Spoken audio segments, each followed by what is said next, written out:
No contexto, temos um relato da última entrevista de Cristo com seus discípulos. Eles se reuniram a seu pedido. Ele os encontrou. Falou-lhes sobre as coisas concernentes ao reino de Deus. Ordenou-lhes que não se afastassem de Jerusalém, mas que esperassem a promessa do Pai, assegurando-lhes que seriam batizados com o Espírito Santo dentro de poucos dias. E então foi levado para longe da vista deles. Eles retornaram a Jerusalém, foram para um cenáculo e lá todos perseveraram em oração e súplicas. Estas, em resumo, são as circunstâncias desta maravilhosa reunião de oração. Proponho-me a observar primeiro o objeto desta reunião de oração, segundo suas características, terceiro seus resultados.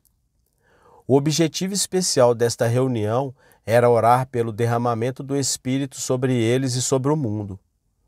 Fora prometido desde Abraão, ao longo da longa linhagem dos santos videntes, que, em conexão com o advento de Cristo, o Espírito seria concedido. Cristo lembrou seus discípulos dessa grande promessa e ordenou-lhes que permanecessem em Jerusalém e aguardassem seu cumprimento.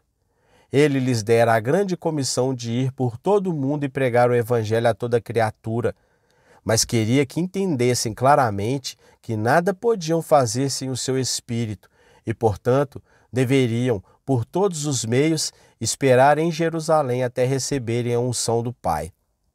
Para que pudessem compreender melhor esse batismo, ele se referiu à missão e à obra de João, dizendo: João, na verdade, batizou com água, mas vós sereis batizados com o Espírito Santo, não muito depois desses dias. Esse batismo era apenas um tipo, deveria ser exatamente o que seria simbolizado. Essa reunião para orar pela descida do Espírito durou não menos de 10 dias. Desde a Páscoa, em que Cristo sofreu, ele se encontrou com eles em várias ocasiões durante 40 dias, depois ascendeu ao céu. A festa de Pentecostes acontecia, como o próprio nome indica, apenas 50 dias antes da Páscoa. O intervalo entre a Ascensão e o Pentecostes, 10 dias, era a duração dessa notável reunião de oração, pois nos é dito que, quando o dia de Pentecostes chegou ao ápice, eles ainda estavam todos reunidos no mesmo lugar. Segundo, das características desta reunião. A primeira a ser notada é que todos os irmãos e irmãs estavam presentes. Esta é uma peculiaridade proeminente e merece atenção distinta e especial. O historiador sagrado tem o cuidado de chamar a atenção para o fato. Pedro levantou-se no meio deles e o número dos nomes juntos era de cerca de 120. Todos os 11 estavam lá, com as mulheres, Maria, mãe de Jesus, e com seus irmãos. Ninguém pôde ser poupado.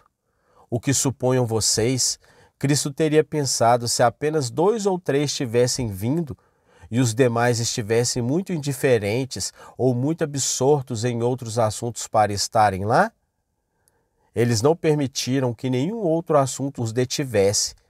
Honraram a Deus o suficiente para se reunirem em seu chamado especial e permanecerem até que o objetivo da reunião fosse alcançado. Todos estavam interessados no objetivo. Isso se manifesta no fato de que todos vieram e permaneceram juntos por tanto tempo e, de fato, até que o objetivo fosse alcançado. Não apenas estavam todos lá, mas todos permaneceram durante aquelas longas sessões. Isso os mostra realmente fervorosos. Eles esperavam a bênção prometida. Sabiam que Cristo a havia prometido e creram em sua promessa. É claro que sua fé se tornou uma expectativa forte e definitiva. Mais uma vez, estavam reunidos. Repetidamente somos informados de que estavam todos unânimes no mesmo lugar, unidos no mesmo desejo de obter esta grande bênção e de um só coração quanto os motivos que os levaram a orar. Havia a mais completa unanimidade, como se toda a companhia tivesse apenas um coração forte e verdadeiro em seus impulsos e propósitos.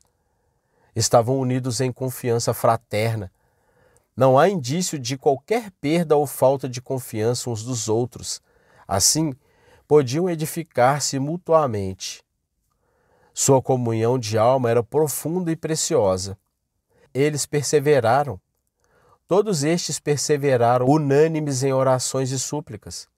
Eles eram insistentes em sua oração até que o objetivo fosse alcançado. Não podiam pensar em desistir e abandonar seus esforços antes que a bênção viesse.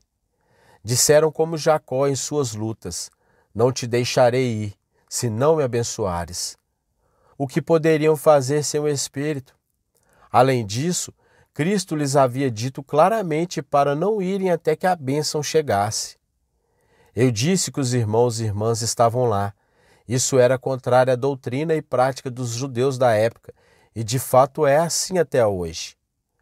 Eles não admitem que mulheres se sentem com eles em seus lugares santos, em seus períodos de adoração. Elas têm permissão para ocupar apenas as galerias, de onde podem olhar como espectadoras, não sendo esperado que se juntem como adoradoras associadas. Em atos públicos de devoção, elas não podem ter parte. Não é assim sob o Evangelho. Em Cristo, não deve haver distinção entre escravo e livre, homem e mulher. Todos deveriam ser um nele. Todos os seus antigos preconceitos judaicos foram descartados. Este foi um fato importantíssimo na constituição da Igreja cristã. Até a vinda de Cristo, nenhuma reunião de irmãos e irmãs no momento, no mesmo nível, havia sido conhecida. A particularidade com que esta circunstância é registrada mostra que uma nova era havia se aberto. Nenhuma parede divisória deve doravante empurrar o sexo feminino para o pátio da mulher ou para as galerias distantes. Todos os sexos são considerados igualmente como irmãos em Cristo Jesus. Observe também que não há espírito sectário, espírito partidário ou conflito partidário entre eles. Não havia preconceito partidários, todos eram verdadeiros irmãos cristãos. A divisão da igreja cristã em partidos e seitas, um mal tão grande na época, era desconhecida. Os homens não se apegavam às coisas pequenas, não construíam novas denominações com base em algo tão indigno quanto uma mera diferença de forma ou mesmo de formas. As controvérsias posteriores sobre ordenanças ainda não haviam começado a distrair e dilacerar o corpo de Cristo. Nem havia então qualquer conflito por liderança. Diótrefes e sua seita ainda não haviam surgido na igreja cristã. Você pode me considerar crítico por ter insinuado que a ambição da liderança cria seitas. Gostaria que não houvesse verdade nessa insinuação, mas quem não sabe que é tristemente verdade? Além disso, não havia objeções à verdade ou contramedidas propostas judiciosamente. A suspeita não tinha espaço em seus corações semelhantes. Eles não tinham disposição para resistir às orações uns dos outros. Não havia ninguém para sussurrar: não me sinto edificado com a oração deste irmão, nem com a oração daquela irmã. Todos unânimes e todos no mesmo lugar. Deve ter sido uma ocasião encantadora, uma reunião em que corações amorosos se uniram em santa simpatia. Foi, finalmente, uma reunião profundamente sincera. Não havia almas apáticas ali, paradas e penduradas como pesos mortos no coração da assembleia. Todos pareciam ter o mesmo interesse profundo e caloroso nas grandes súplicas que foram convocadas a derramar diante do Senhor, acendido pela grande bênção da dispensação cristã. Terceiro, resultados. Em resumo, estes são logo relatados. 3.000 pessoas foram convertidas em um breve sermão. O Espírito Santo desceu sobre os discípulos com grande poder, e deles a bênção se difundiu por todos os lados para os milhares que creram. O pequeno grupo que se viu lançado na maior empreitada já empreendida por mortais e, além disso, atraído para a relação de fé e força, sustentado para com Deus e seu Salvador, ascendido como nunca antes havia sido realizadas na terra. A conversão do mundo a Jesus havia começado e a missão do Espírito estava aberta. Observações. Esta deve, sem dúvida, ser considerada uma reunião de oração modelo, substancialmente em seu espírito e circunstâncias principais, o que uma reunião de oração deveria ser. Por que não? Não há nada aqui que não deve estar em todas as reuniões de oração por objetivos de importância semelhante. No entanto, quem pode deixar de notar que a maioria das reuniões de oração é quase o inverso disso em todas as suas características? O que você vê agora em reuniões de oração designadas para orar pela conversão de pecadores? Apenas um pequeno punhado de cristãos presentes, o resto da igreja desprezando a própria convocação para uma reunião. É fácil ver que isso deve ser considerado por Cristo como um verdadeiro insulto. Uma reunião é convocada, mas poucos têm interesse suficiente para comparecer. O que você pensaria se, ao ser dado um aviso para uma reunião em nossa igreja, convidando alguma pessoa distinta para nos visitar, digamos, Lafayette ou Kossuth, ou alguém com quem a nação tivesse as maiores obrigações, a convocação para uma reunião fosse feita, aparece nos jornais diários, mas quando chega a hora, apenas pouquíssimos estão presentes. As pessoas não compareceram. Suponhamos que esse distinto estranho seja informado de quão tênue é esta reunião. Ele virá? Não considerará o próprio chamado um insulto? Então, quando as reuniões são marcadas para convidar o Senhor Jesus e quase ninguém comparece, ele virá? Não. Em verdade, por que ele viria? Não há unanimidade no convite. O entendimento é que eles não são unânimes em convidá-lo a vir. Você dirá, talvez, que não pretendia que sua ausência significasse exatamente isso.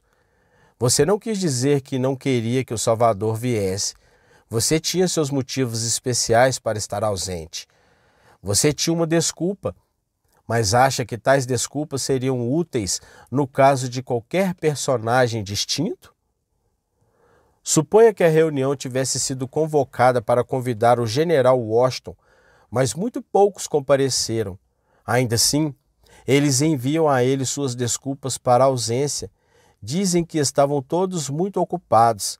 Alguns tinham doenças da família e alguns estavam cuidando de vários assuntos domésticos. Eles realmente sentiam mais alto respeito por ele, etc, etc. Suas desculpas seriam úteis? Não seria considerado um insulto absoluto pedir a um homem tão importante que viesse até nós e ainda assim, em uma reunião convocada para convidá-lo, ter apenas um punhado de pessoas presentes? Ora, isso não se aplica à oração a Deus? De fato, sim. A reunião de oração é especialmente convocada com o propósito de convidá-lo a vir ao nosso meio. É importante saber quem deseja que ele venha, quantos são e o quanto desejam a sua vinda. A convocação de uma reunião é a maneira adequada de testar e determinar todos esses pontos. Se o resultado mostrar que pouquíssimos se importam o suficiente para sequer comparecer à reunião, o que se pode esperar senão um fracasso no grande objetivo de induzi-los a nos visitar? Suponhamos que a reunião no dia de Pentecostes e durante os dias anteriores tivesse sido muito superficial. A bênção teria descido? Quem pode supor que sim? Podemos ter uma reunião de oração e apresentar as razões mais fortes para a descida do Espírito de Deus. Mas de que adianta isso, se somos apenas uma pequena minoria dos que estão na igreja? Quão pior ainda é a situação em nossa reunião de oração moderna, se mesmo aqueles que comparecem manifestamente não são de forma alguma fervorosos na oração. Quantas vezes vemos que isso é inquestionavelmente o caso? Eles não insistem em seu apelo por uma visitação de misericórdia do alto. Não lutam longa e fervorosamente como aquelas almas orantes fizeram na primeira grande reunião primitiva de oração. Esses apelos de orações são tão diferentes daqueles que se pode imaginar, que ninguém se surpreenda com o fato de esses movimentos serem tão inúteis. A oração costuma ser oferecida hoje em dia com pouquíssima expectativa. Uma falta tão grande de expectativa denota falta de fé em Deus e, portanto, deve falhar em agradá-lo. As pessoas pensam que não podem reservar tempo para a oração contínua. Manter uma reunião de oração por uma semana inteira é pensar demais. De forma alguma elevaram seus pontos de vistas ao ponto de orar até que a bênção chegue. Não se sentem fervorosos o suficiente, nem são suficientemente pressionados por um sentimento de carência para fazer com que isso pareça algo pequeno comparado à grandeza da bênção buscada. Acham que se saem bem se orarem um pouco em uma reunião por semana, mantiverem uma reunião semanal e, mesmo assim, dedicarem a maior parte dela a algo diferente da oração. O que se pode esperar de tais esforços? Talvez não haja unanimidade suficiente, nem amor fraternal suficiente para sustentar sequer uma reunião de oração semanal. Isso acontece em muitas igrejas e em muitos bairros. Será que acontece aqui em alguma parte desta grande igreja? Mesmo onde reuniões gerais de oração podem ser mantidas, e assim são, as reuniões de orações da vizinhança fracassam. Surgem alienações de sentimentos entre irmãos e irmãs, brigas, desavenças e palavrões estão presentes. Eles perdem a confiança uns nos outros e não conseguem orar juntos. Que horror! Quão diferente do espírito do dia do Pentecostes. Lá, todos os irmãos e irmãs reunidos eram um só coração e uma só alma. As lágrimas mal haviam secado na face do penitente Pedro. Tomé não havia se recuperado da profunda mortificação, vergonha e tristeza de sua incredulidade. Mas mesmo esses sentimentos não impediram a mais completa união de coração e alma em oração pela grande bênção prometida. No entanto, em quantas igrejas você se espanta ao encontrar a reunião de oração abandonada, os corações dos irmãos amargurados e alienados, a confiança quase perdida, e pior do que tudo, poucos restaram para lamentar este estado deplorável de Sião. Você pode encontrar aqui e ali um irmão ou irmã perguntando tristemente: o que faremos para termos uma reunião de oração em nossa vizinhança? Não há amor fraternal e confiança suficiente aqui para sustentar uma. Você ficaria surpreso em saber com que frequência isso acontece. O fato, irmãos, é que nossas reuniões de oração modernas são muito frias e muito limitadas. Os cristãos não são fervorosos na oração. Suas almas não conseguem se tornar profundamente sobrecarregadas e fervorosamente agonizantes em súplicas. Eles não têm sede suficiente de bênção espiritual e não têm a profunda comunhão com Deus, necessário para uma oração que prevalece. Vocês sabem o peso que se sente em uma reunião de oração quando o coração está completamente quebrantado, quando o orgulho é rebaixado, a alma humilhada e todas as energias são extraídas em súplica fervorosa. Mas existem poucas reuniões assim para oração atualmente. Tenho visto reuniões de oração em que manifestamente toda a congregação se apresentou diante de Deus em poderosa oração. Alguns de vocês já viram tal oração. Os corações das pessoas se comoveram como as árvores da floresta diante de um vento impetuoso. As palavras parecem carregadas de emoção irreprimível. Vocês podem ver que Deus está ali. Todos sentem isso. Um temor da santa presença permeia em cada coração. E, no entanto, eles não sentem medo, mas são atraídos para uma doce confiança e uma súplica fervorosa. Literalmente, parecem derramar seus corações diante dele. Esta é a verdadeira oração e vai ao encontro da ideia da oração social. É uma união de coração diante do propiciatório de Deus, o Espírito descendo para interceder com seus espíritos com gemidos inexprimíveis. Toda reunião de oração deve ter esse caráter, modificado apenas de acordo com o tipo de circunstâncias que exigem oração.